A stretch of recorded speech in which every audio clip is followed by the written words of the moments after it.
I really wanted to dial deep into what it takes to be an entrepreneur. All the successful people, like I'm talking about every single successful person under the sun that is coming from a state of wanting to share with other people the route to freedom, they're going to tell you this one thing, and that is to find your why. Your why is so important here because as you become very clear with where your destination is, the universe has a beautiful way to start allowing the steps that you need in order for you to propel into that next step to solidify.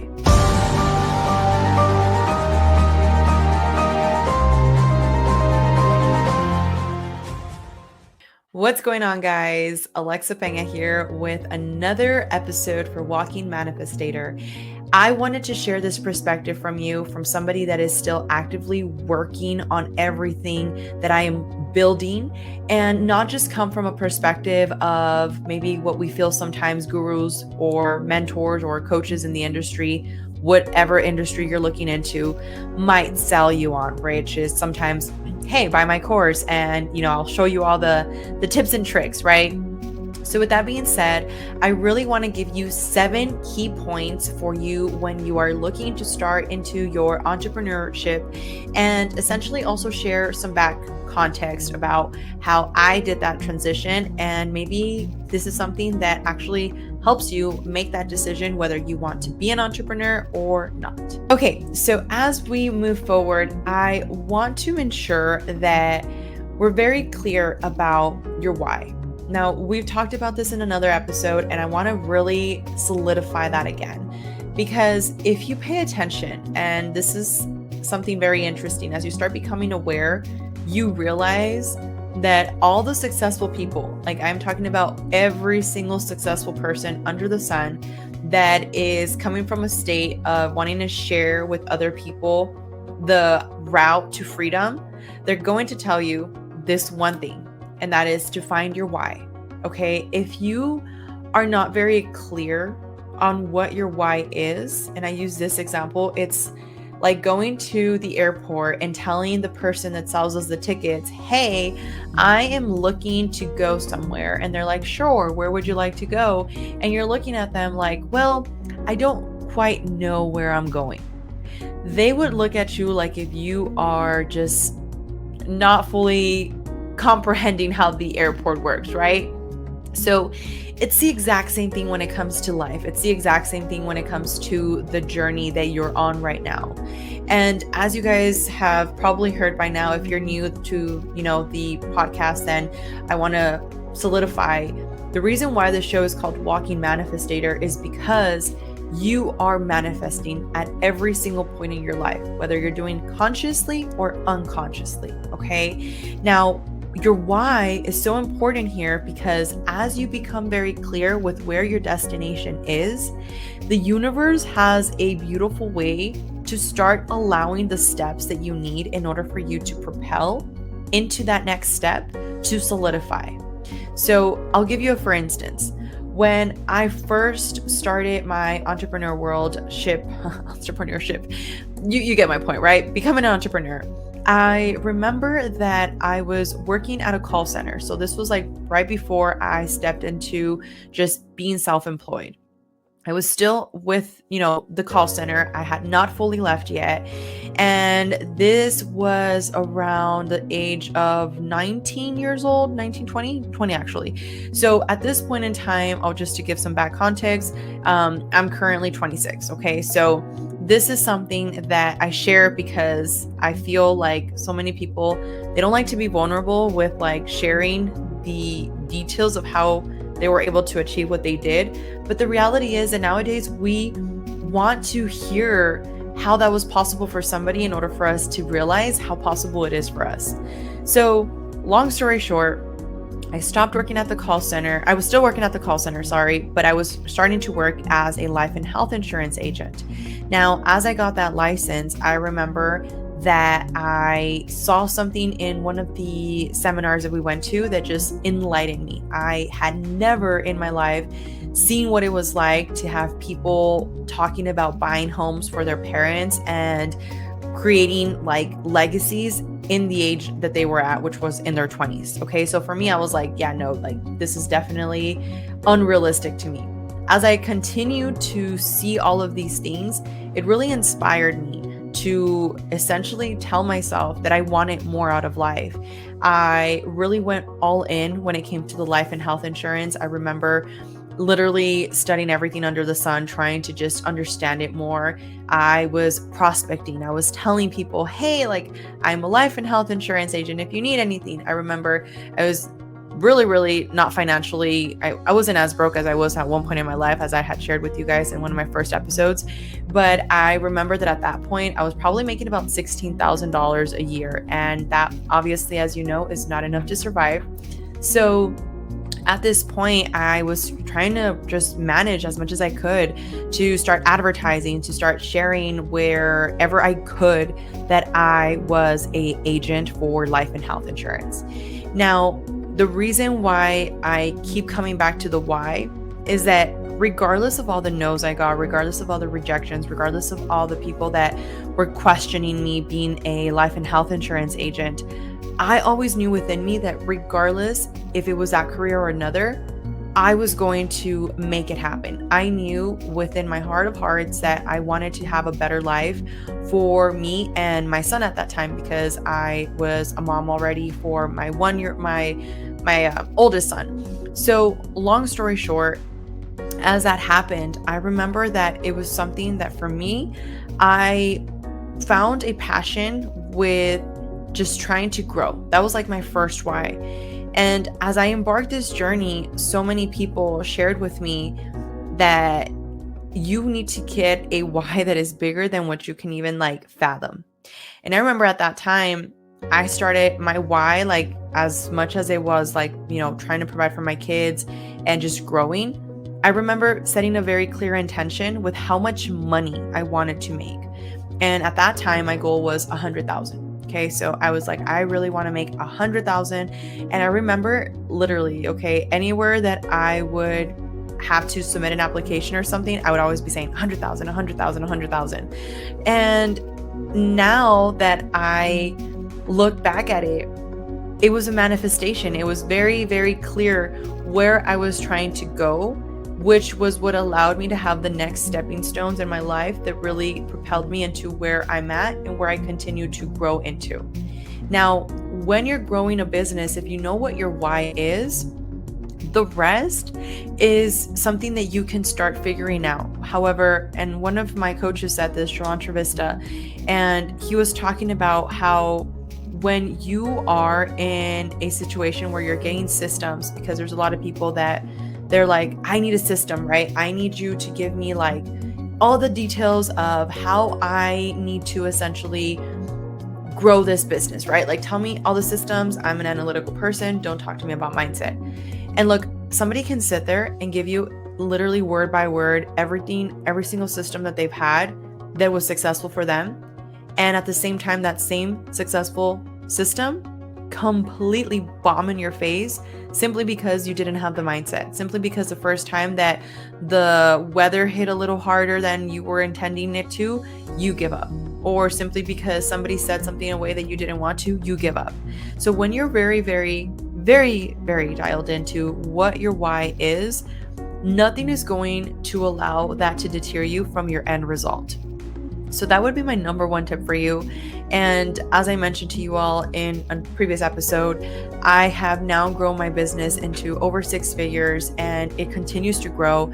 Now I'm starting another business and this is going to be related to like coaching programs. I have another business that is going into e-commerce, and I'll tap into this next point here, which is going to be something that I've heard so many people talk about, but again, I want to share my perspective, and that's don't start opening up all these different businesses under the sun. Make one happen. And here's my perspective. I do agree that you have to go full into one business and grow it. I 100% did that with my real estate career. However, I have heard many people say nowadays, you need to just focus on one, and until you're done with that one, then you can move on to the next one. I don't believe that's true. And Gary Vee is a prime example of that. If you don't know who Gary Vee is, search him up, but he is like a guru with, being an entrepreneur, and he has multiple successful businesses. And you might think, yeah, well, now, right?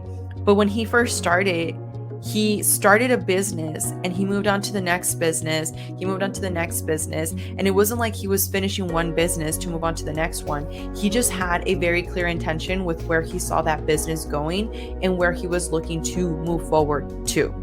So for me personally, if you're looking to become an entrepreneur, don't let anybody tell you, oh, you have this successful business going on now. Don't focus on anything else, because that's not going to work.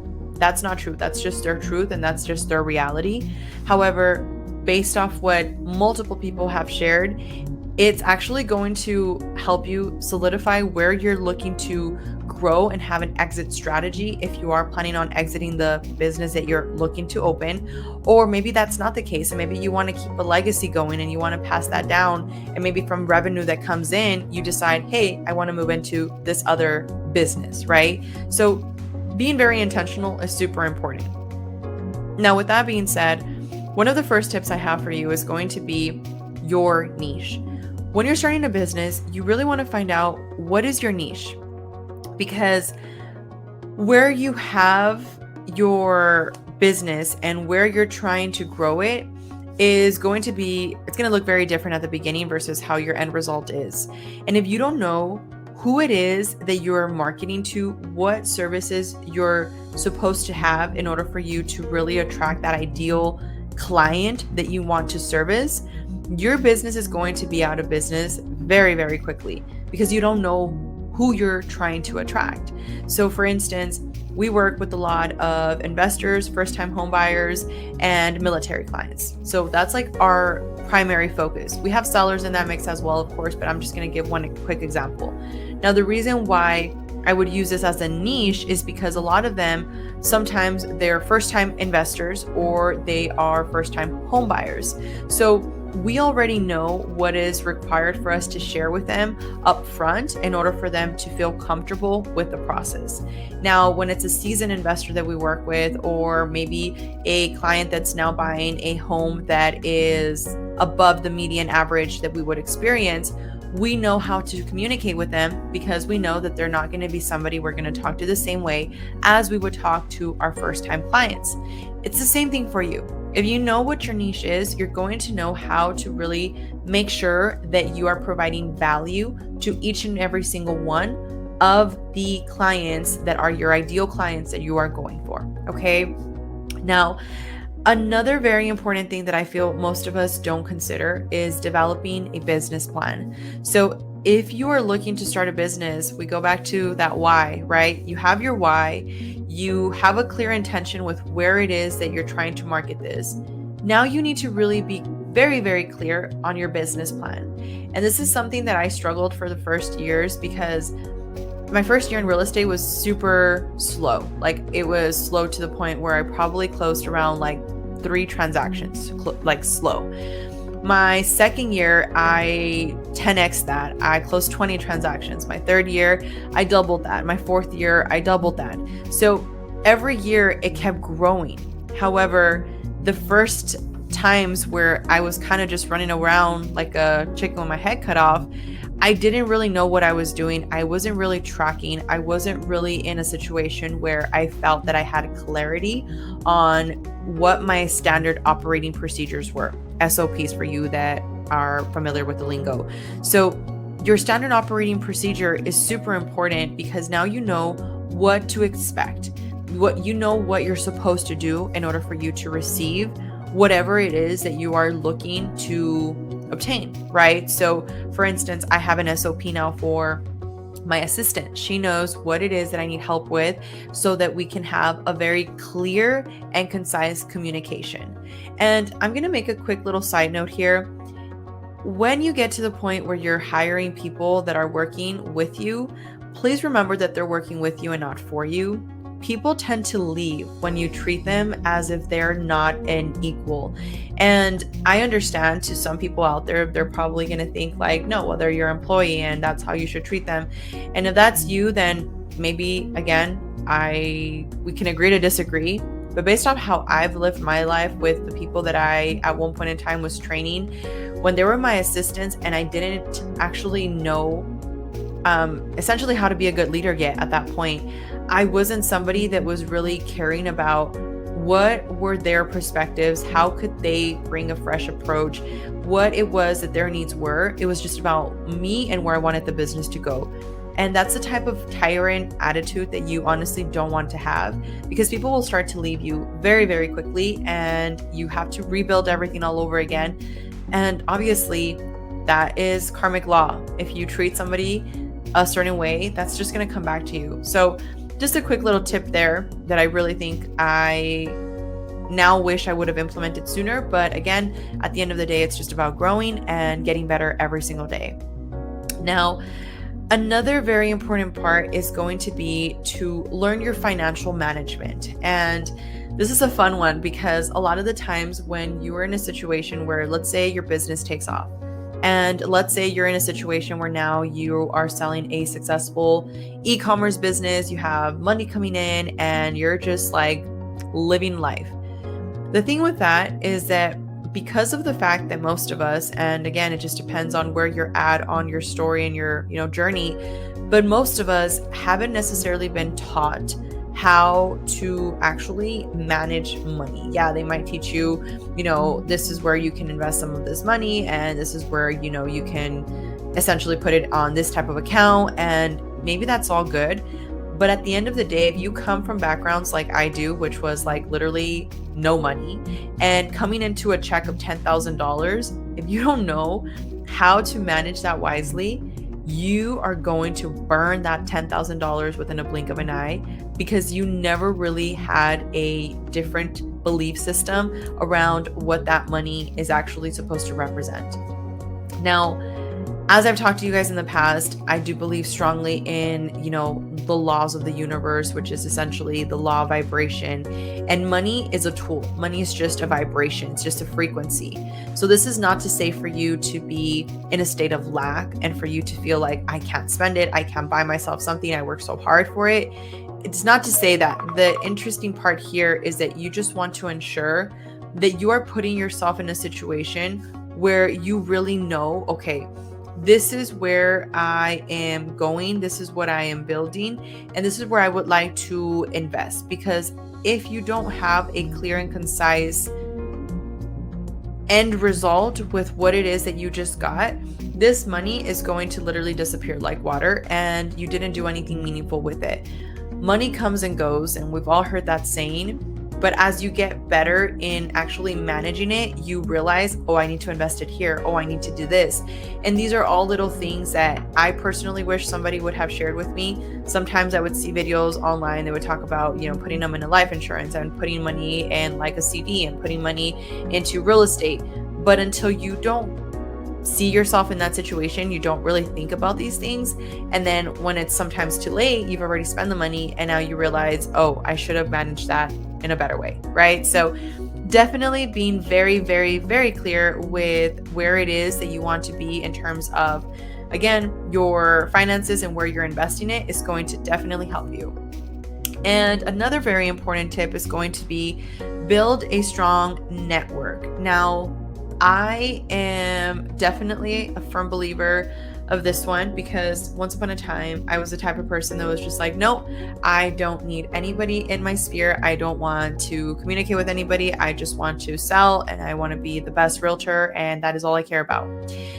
Well, life quickly humbled me at that, because as I've now learned, is you want to build a community. You want to build a relationship with other people that actually value what it is that not only you stand for, but also whenever you are now acting in the best interest of everybody involved, that is going to show. And now people that have maybe worked with you once and there's somebody new that's wanting to work with you, those same people are going to be the ones to recommend you. I'll give you for instance. So there's been times where I write up an offer and there's agents on the other side that I have had a good transaction with, and that we've been able to close, and that we got everything situated on both ends to the best of our abilities, not only them for their seller and me for my buyer, but overall the communication was great. And then there's other times where there's agents that are completely rude, don't meet deadlines, just leave a bad experience to whoever is representing the other party. And it can make that decision definitely swayed one way or the other. And I actually had that happen. One of the clients that had received an offer, we essentially had multiple offers, and I shared with them, like, look, these are all the offers. These are all the facts.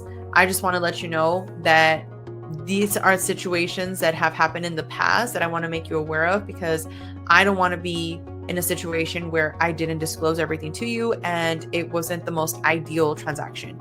And a lot of the times they'll be like, no, I don't care if it's more money. I want to move forward with this other person because they're reliable. So by having a community, it's definitely going to help you grow. And not only that, but we are like biologically engineered to be people that want to be with other people. Like, you can dispute me all you want on that, but if you do your research, it will show we like to be with other people. We feel lonely when we're by ourselves. And maybe you've conditioned yourself to believe you like to be by yourself, because that was me. But the reality is that we don't like to be by ourselves. We actually like to be with other people, and we thrive in situations where we're around other people because we're really pushing ourselves forward. I recently got a new trainer at the gym, and it's crazy because I knew that I was working out already these past months, but now within a week, actually 2 weeks of now working out with him, I'm like, oh my gosh, like, you're really, really pushing me to the next level. So being around people is definitely going to play a huge impact on your growth and in how well you're going to communicate with other people that are going to also help your business succeed. Now, another key important part, and this is going to be leveraging digital marketing. So this kind of taps into the whole situation we talked about when it comes to your niche, right? Because a lot of people nowadays, they're just so consumed with wanting to say, no, I do not like social media. I don't want to use social media. I don't like videos. I don't like being vulnerable in front of a camera. And although that's fine, and that's your right, nowadays, we're in a situation where people only do business with people that they know, like, and trust. And a lot of the times, maybe at one point in life, it was just about the expertise that they had. And if the person had a suit and was saying that they sell life insurance, you actually believed them, right? You felt like they had your best interest. Now we're in a situation where we feel like, is this person really having my best interest? So the reason why leveraging digital marketing is so important is because it kind of like falls into a bucket of not only making videos, not only posting content, but also ensuring that you're staying top of mind with your clients, right? Making sure you're sending them thoughtful emails about maybe a new change that's happening in their city that's going to affect them, or maybe something that's related to a new product that they're interested in. I'm giving examples, obviously, based off like what I've encountered, but you can apply this to anything, right? If you're starting a cooking show, if you're starting a travel show, like, all these new things are going to be things that you really want to make sure you're using digital marketing to ensure that it enhances your business versus you feeling like this is too much. And ironically enough, today in one of our meetings, we were at the government affairs meeting, and a person there was asking for a piece of paper because he did not want the forms that we send that we have to typically get signatures on via email. He wanted it to just be handed to him there in person. And he was like, oh, why do you guys have to make everything so much harder? Like, why can't it just be on my like regular pencil? I'll sign it right here. But that's the thing, guys. Like, nowadays, where society is, we have evolved so much. And the quicker you get on board with the fact that things have changed, the easier it's going to be for you to really take advantage of this market. I recently, and I mentioned this right now, but I recently started another business, which is like with my e-commerce. And this is something super exciting for me because it's like setting up pillars, right? I established something with real estate, and I'm tapping into my coaching business. I'm tapping into now what has been my Airbnb business, and I'm tapping into now e-commerce. These are all things that I not only have a passion for, however, I'm using the advantages of, overall the media to help me, the digital marketing to help me make sure that I'm scaling everything as best as I can and overall staying on top of it, because one of me and not managing things properly can definitely burn you out. And that's the last thing that you want. Now, with that being said, we are wanting to ensure, like I mentioned to you, that you are really finding things that really call your passion. So I'll give you an example. For me personally, I have a team of agents. It's something minor right now because I really wasn't trying to just bring anybody on board. I wanted to really grow with people that believed in the things that I believe in, which is like just trying to grow, pay it forward, overall, put in the work for you to overall grow.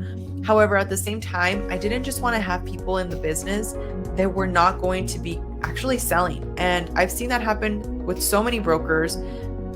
They have agents in their company. The agents do not sell. And the brokers are super happy at the fact that they have over 100 agents, but yet half, if not more, are actually not eating, right? They have to have a job. So for me, I really wanted to be in alignment with providing value. And as you're able to really get very, very clear on where you want that end goal to be, it's going to be easier for you to achieve that end goal. Now, I'm going to leave you with the last and final tip, and I will give you a quick little bonus at the end, which is going to be right now the staying informed and adapting. Now, staying informed is super important because if you don't know what's going on with your industry, you're never going to really tailor to your niche. Not only that, but you don't deserve their business because you're not really having their best interest in mind. You're just doing it for the money. You're not really worried about how it is that it's going to affect them, because if you are the expert, then you are going to be somebody that is going to want to make sure that you're taking care of them as best as possible. And by staying aware of everything is going to really play a huge, huge factor in your success. And that goes hand in hand with adapting, right? So as I used the example earlier, somebody can sit here and say, I don't want technology until they turn purple. But the reality is that technology is here and it's not going anywhere. It's only going to keep evolving. So by you getting comfortable with that and saying, you know what, I don't really like it, but I'm going to make an effort to go and get a course and learn more about how to make YouTube videos, or how to use AI, or how to, set up a correct funnel, whatever it might be. Now you're in a situation where you are adapting to the market. And I've always heard the saying that says adapt or die. And although I, definitely have mentioned to you guys, I don't like using negative words. I mean, that's the reality of it. Either you adapt or you're dying. And it doesn't have to mean actually physically dying, but to the viewer's eyes, you're done, finito, right? They're going to go for somebody else that's more advanced, that's actually putting in the work to ensure that they're staying on top of whatever it is that they're looking to grow, or whatever it is that they're looking to establish, right? When it comes to the services that you are offering to them. Now, with that being said, those are the 7 key components. So I'm just going to recap them for you guys. Identify your niche, develop a business plan, learn financial management, build a strong network, leverage digital marketing, embrace failure as a learning tool is actually one that I forgot to mention. I want to tap into that really quickly. Nothing is ever a failure. Everything that happens in life is actually going to be something that's going to teach you a lesson. It's either a lesson or a blessing, is what I've always said. So whether it's a lesson because it's teaching you something, or it's a blessing because you were able to take something out of it, it's always a win. So don't allow one no to stop you from the yes that you are literally inches away from, because every no is going to get you closer to a yes.